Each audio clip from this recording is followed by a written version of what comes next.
안녕하십니까, 최진호입니다. 최진호의 신앙탐구, 오늘은 그 20번째 시간으로 감사하는 삶이라는 주제로 말씀 나누겠습니다. 흔히 사람들은 사람답지 못한 행동을 하는 사람을 보고 짐승 같은 사람 또는 짐승만도 못한 사람이라고 합니다. 특히 은혜를 모르고 의리가 없는 사람, 은혜를 악으로 갚는 사람을 짐승만도 못한 사람이라고 합니다. 이 말의 뒤에는 사람은 짐승보다 낫다는 일반적인 전제가 깔려 있습니다. 사람은 당연히 짐승보다 나아야 하는데 짐승 같거나 또는 짐승보다 못하다는 것은 사람에게는 상당히 모욕적인 말이라 하겠습니다. 그러나 곰곰이 생각해보면 과연 사람은 짐승보다 나을까 하는 의문도 가져봅니다. 사람들 중에는 남으로부터 도움을 받고도 감사할 줄 모르고 의리도 없고 은혜를 원수로 갚는 사람도 많습니다. 그러나 짐승들 중에는 그런 짐승은 없는 것 같습니다. 집에서 기르는 개는 주인이 아무리 소홀하게 하거나 학대를 하더라도 개는 한결같이 주인을 따릅니다. 주인을 배신하는 개는 본 일이 없습니다. 서부 영화를 보면 사람들은 말을 마치 오늘날의 자동차처럼 이용합니다. 말도 동물이므로 피곤할 때도 있을 것이고 사람이 오른쪽으로 가자고 할 때 자기는 왼쪽으로 가고 싶을 때도 있지 않을까 싶습니다. 그러나 말은 언제나 아무 말 없이 마치 기계인 자동차처럼 타는 사람이 조정하는 대로 충실하게 움직입니다. 그야말로 절대 순종입니다. 어떤 인간이 하나님이나 다른 인간에게 이처럼 순종할 수 있겠는가? 그런 맥락에서 사람에게 짐승 같다고 하는 사실은 모욕이 아니라 오히려 칭찬이 되지 않을까 생각되기도 합니다. 만약 짐승들이 사람들의 말을 다 알아듣는다면 그릇된 행동을 하는 사람을 보고 짐승 같은 사람이라고 할 때 오히려 짐승들이 모욕을 느껴야 하지 않을까 싶습니다. 만일 짐승들끼리 서로 말을 한다면 잘못된 행동을 하는 짐승에게 사람 같은 짐승이라고 하면 오히려 모욕이 되지 않을까 싶습니다. 사람과 짐승의 차이는 무엇인가? 짐승들에게는 자유의지가 없습니다. 단지 본능대로 행동할 뿐입니다. 약은 사람들이 짐승들의 본능을 연구하고 이것을 잘 이용해서 사람들에게 순종하게 만드는 것이지 짐승이 스스로 판단해서 순종하는 것은 아닙니다. 짐승들의 본능에는 배신이란 단어는 없습니다. 그러나 하나님께서 모든 피조물 가운데 사람만은 하나님의 형상대로 지으시고 자유의지를 주셨습니다. 사람은 스스로 생각하고 판단해서 자신의 행동을 결정합니다. 그렇기 때문에 사람들은 스스로 판단해서 자기를 지어주시고 죄로부터 구원해 주신 하나님께 감사하고 순종해야 하는 것입니다. 하나님은 사람이 동물처럼 본능적으로 또는 맹목적으로 순종하는 것을 바라지 않으십니다. 스스로 생각해서 하나님을 사랑하고 순종해야 할 이유가 있기 때문에 자신의 의지에 의해서 순종하는 것을 원하십니다. 만일 어떤 사람이 자신의 의지와 관계없이 또는 의지에 반해서 복종한다면 그것은 순종이 아니라 굴종이 되는 것이고 그 사람은 노예에 불과한 상태일 것입니다. 그런데 인간의 악한 죄성으로 인해서 자기 생각에 의리를 지키는 것보다 안 지키는 것이 자기에게 이익이 된다고 판단할 때 배신도 서슴지 않는 것입니다. 그럼에도 불구하고 사람을 짐승과 구별되게 하고 사람답게 하는 것은 사람은 사랑을 할 수 있고 감사하는 마음을 가질 수 있다는 것입니다. 본능이 지시하는 대로 행동하는 짐승은 본능에 의해서 순종은 하지만 감사할 줄은 모릅니다. 옛날 얘기에는 사자의 발에 박힌 가시를 뽑아준 사람이 위기에 처했을 때 그 사자가 그 사람을 알아보고 은혜를 갚는다는 얘기도 있지만 그것은 전설일 뿐 사실은 아닙니다. 인격체로서 자유의지를 가진 사람만이 자기가 받은 은혜에 대해서 감사할 줄 알도록 창조된 것입니다. 그런데 은혜에 대해서 감사할 줄 모르는 사람이 있다면 그 사람은 사람과 짐승을 구별하는 특징이 없으므로 사람이라 하기에는 결격 사유가 있는 것입니다. 그러니 그런 사람을 짐승 같은 사람이라 하는 것입니다. 누가복음 17장 11절에서부터 19절에는 예수님이 10사람의 문둥병자를 고쳐주시는 사건이 기록되어 있습니다. 예수님께서 예루살렘으로 가시는 도중에 한 촌에 들어가셨는데 이때 문둥병자 10명이 예수님을 보고 멀리 서서 예수 선생님이여 우리를 긍휼히 여기소서 하고 외쳤습니다. 당시에 문둥병에 걸린 사람은 부정한 것으로 간주되었고 일반 사람들과는 격리되어 살아야 했습니다. 그들은 가족을 포함한 사회로부터 버림받은 사람들이었습니다. 그런데 그들은 예수님이 각종 병을 고치신다는 소문을 듣고 자기들의 문둥병도 예수님은 고칠 수 있으리라고 생각하고 찾아왔으나 사람들에게 둘러싸여 계시는 예수님에게 감히 가까이 다가가지는 못하고 멀리 서서 외쳤습니다. 예수님은 이들을 보시고 가서 제사장들에게 너희 몸을 보이라고 하셨습니다. 구약의 레위기 13장과 14장에는 문둥병이 발생했을 때 진단하는 요령과 문둥병 환자가 다시 정결케 되는 규례가 상세히 정해져 있습니다. 환자들은 제사장에게 가서 몸을 보여야 했고 제사장이 진단해서 규례대로 조치하도록 되어 있었습니다.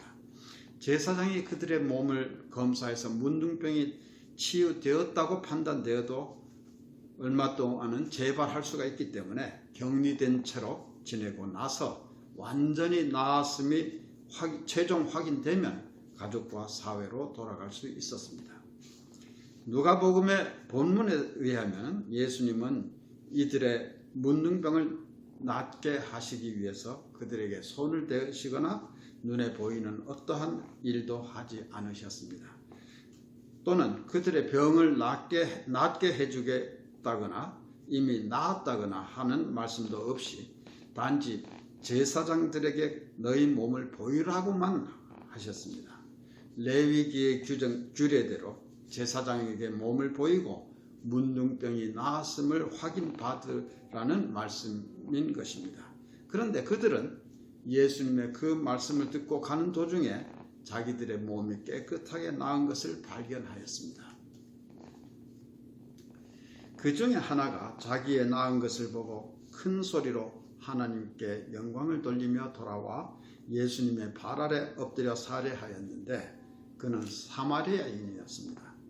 예수님께 감사의 뜻을 표한 사람이 사마리아인이었다는 것을 밝힌 것으로 보아 다른 9사람은 모두 또는 대부분이 유대인이었을 것이라고 짐작할 수 있습니다.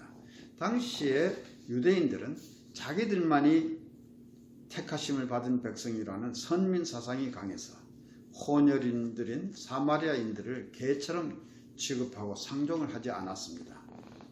건강한 사람들이었다면 유대인과 사마리아인이 함께 다니는 일은 없었을 것입니다. 그러나 이들은 모두 문둥병에 걸려서 자기들이 속한 사회로부터 소외되어 있는 상황이었으므로 그들에게는 유대인과 사마리아인의 차이보다는 같은 문둥병자라는 일체감이 더 크게 느껴질 수 있는 처지였으리라 짐작이 됩니다. 아마도 그래서 그들은 함께 섞여서 다녔을 것입니다. 10사람의 문둥병자들이 나음을 받았으나 이 사마리아인 한 사람만 예수님께 감사의 인사를 드리러 돌아온 것입니다. 나머지 9사람은 돌아오지 않았습니다. 문둥병에 걸렸다가 나았다는 것은 그들에게 얼마나 큰 감격이었으며 은혜였을까. 단지 감기 정도에 걸렸다가 나은 것과는 비교가 되지 않을 것입니다. 그것은 아마도 죽었다가 살아나는 것만큼이나 큰 기쁨이었을 것입니다. 이만큼 큰 은혜를 입었으면 감사하는 것은 당연한 일입니다. 그러나 그들은 아마도 너무나 기쁜 나머지 빨리 제사장에게 가서 확인을 받고 사랑하는 가족들을 만나야겠다는 생각에 정신이 없어서 예수님께 살해하는 것을 잊었을지도 모릅니다. 혹은 예수님이 자기들에게 치료라고 생각될 만한 어떤 행위도 해주시지 않고 다만 가서 제사장들에게 너희 몸을 보이라고만 하셨기 때문에 그들은 예수님이 병을 낫게 해주신 것이 아니라고 생각했을지도 모릅니다. 아무튼 아브라함의 자손인 자기들만이 하나님의 택하신 백성이라는 자부심이 강했던 유대인들은 문둥병으로부터 나음을 받은 이 놀라운 은혜를 입고도 감사하지 않았습니다. 그런데 유대인들이 그토록 멸시하는 사마리아인이 감사를 표하기 위해서 돌아왔다는 사실이 아이러니컬합니다. 예수님도 이 사실을 지적하셨습니다. 10사람이 다 깨끗함을 받지 아니하였느냐? 그 9은 어디 있느냐? 이 이방인 외에는 하나님께 영광을 돌리러 돌아온 자가 없느냐? 라고 말씀하셨습니다. 이 말씀은 둘러있는 제자들과 군중을 향해서 교훈적으로 하신 말씀일 것입니다. 이 간단한 말씀에 내포된 의미를 생각해 볼 필요가 있습니다. 예수님은 당신에게 살해하러 온 사람을 지칭하여 하나님께 영광을 돌리러 돌아온 자라고 하셨습니다. 이 말씀은 당신 자신이 바로 하나님이고 하나님의 능력으로 문둥병을 낫게 하셨다는 의미를 내포하고 있습니다. 여기에서만이 아니라 내 복음서의 여러 곳에서 예수님은 기회가 있을 때마다 당신이 어떤 분이라는 것을 나타내셨습니다. 그럼에도 불구하고 당시의 종교 지도자들은 예수님이 하나님이라는 것을 믿지 않고 오히려 참담하다, 즉 신성모독이라고 송사하고 배척하였던 것입니다. 그리고 예수님의 그 9은 어디 있느냐라는 말씀은 감사할 줄 모르는 9사람의 잘못을 지적하신 것입니다. 그러시면서 살해하기 위해서 돌아온 사마리아인에게는 내 믿음이 너를 구원하였느니라고 하셨습니다. 예수님은 이 사마리아인이 행한 감사의 표시를 그의 믿음과 연결시키셨습니다. 여기에서 우리가 잘 묵상해보면 감사하는 마음은 믿음에서 나온다는 사실을 알 수 있습니다. 그리고 내 믿음이 너를 구원하였다는 예수님의 말씀은 돌려서 이해하면 돌아오지 않은 9사람은 구원을 받지 못했다는 뜻이 됩니다. 이때 예수님이 말씀하시는 구원은 단순히 병 나음을 의미하는 것이 아니면 분명합니다. 보다 근본적이고 영적인, 즉 전인적인 구원을 의미하는 것입니다. 문둥병으로부터 나음을 받기는 10사람이 모두 받았습니다. 그러나 병 나음에 대한 감사할 줄 아는 사람은 믿음이 있는 사람이라는 것이 확인된 것입니다. 그는 그의 믿음으로 병 고침뿐만 아니라 영적인 구원을 받은 것입니다. 그러나 다른 9사람은 감사의 뜻을 표하는 행위로 나타날 만큼의 믿음이 없었던 것입니다. 그들은 병 고침의 은혜는 받았지만 믿음이 없었으므로 전인적인 구원에는 이르지 못했던 것입니다. 오늘날에도 어느 목사님 또는 어느 기도원에 가면 어느 분이 치유의 은사가 있다고 해서 많은 병자들이 찾는다는 얘기를 종종 듣습니다. 그런 말에 너무 휘둘리는 것은 올바른 신앙인의 자세가 아니라고 생각되지만 그렇다고 해서 잘 알지도 못하면서 이들에 대해서 부정적으로 말할 수는 없습니다. 그러나 모든 것을 다 인정해서 실제로 치유가 이루어진다고 하더라도 잘 생각해야 할 것은 믿음이 없이도 치유를 받을 수 있다는 것입니다. 그리고 치유의 능력을 행사하는 사람이라고 해서 다 그 능력을 성령께서 주신 것이라고 믿을 수도 없습니다. 그러한 사람에게 가서 안수받고 설사 치유가 되더라도 그것이 영적인 구원을 의미하는 것은 아닙니다. 육신의 병은 고침을 받았더라도 영적으로는 구원에 이르지 못할 수가 있다는 것입니다. 복음서에 의하면 예수님은 많은 사람들의 병을 고쳐주셨지만 많은 경우에 그 사실을 다른 사람들에게 말하지 말라고 당부하셨습니다. 사람들이 영적인 구원보다는 육신의 병을 고치는 데만 관심을 가지는 것은 예수님의 뜻이 아니었기 때문입니다. 단지 신체적인 병의 치유나 일시적인 문제의 해결을 위해서 하나님께 매달리는 것만으로는 참 믿음이라 할 수 없습니다. 그렇다고 해서 일시적인 문제의 해결을 위해서 하나님께 기도하지 말라는 것은 아닙니다. 우리는 그러한 일에도 하나님께 의지해야 하지만 그러나 그것이 다는 아니라는 말입니다. 참 믿음이란 전인격적인 치유와 영원한 구원을 갈망하는 것입니다. 우리는 어디까지나 성경 말씀에 기초한 올바른 믿음으로만 참 구원에 이를 수 있습니다. 그러나 우리에게 믿음이 있다면 행함으로 나타나야 합니다. 야고보서에서는 영혼 없는 몸이 죽은 것 같이 행함이 없는 믿음은 죽은 것이라고 하였습니다. 기독교인으로서 우리가 행하는 모든 선행은 감사하는 마음에서부터 시작됩니다. 만일 어떤 사람이 감사하는 마음은 없는데 하나님을 믿는 믿음이 있다고 한다면 그것이 가능하겠는가? 결코 그럴 수는 없다고 생각이 됩니다. 올바른 믿음을 가진 사람이라면 마땅히 감사할 줄 알아야 합니다. 감사는 믿음의 기초라고 해도 틀린 말이 아닙니다. 따라서 성경에는 여러 곳에서 감사하라고 가르치고 있습니다. 사도 바울은 범사에 감사하는 것이 우리를 향한 하나님의 뜻이라고 하였습니다. 우리는 의롭지도 못하고 누구를 사랑하는데 매우 서툴지만 하나님께서 우리를 먼저 사랑하셨기 때문에 우리는 하나님으로부터 받은 사랑에 감사함으로써 시작해서 우리도 하나님을 사랑하고 그 사랑으로 이웃을 사랑하게 되는 것입니다. 믿지 않는 사람도 선행을 할 수는 있습니다. 어려운 사람을 보면 긍휼을 베풀기도 합니다. 실제로 우리 주변에 그런 사람은 많습니다. 그러나 믿지 않는 사람의 선행은 자기에 의해서 비롯된 것이기 때문에 교만해지기 쉽습니다. 이에 비해서 믿음을 가진 사람은 먼저 하나님으로부터 받은 은혜에 대한 감사에서 비롯된 선행이므로 자랑할 것이 없습니다. 하나님으로부터 받은 은혜의 빚을 갚는 것이므로 자랑할 것이 못 된다는 것입니다. 따라서 겸손할 수 있습니다. 하나님은 바로 이러한 겸손한 믿음을 기쁘게 받으시며 천국이 바로 그들의 것이라고 하셨습니다. 감사할 마음이 없는 사람에게는 감사할 이유가 없습니다. 그러나 감사할 마음이 있어서 감사할 이유를 찾으면 얼마든지 있는 것이 또한 사실입니다. 복음성가인 날 구원하신 주 감사라는 곡의 가사 중에 응답하신 기도에 또 감사하고 거절하신 것도 감사하다고 합니다. 길가의 장미꽃도 감사하고 장미 가시도 감사하다고 합니다.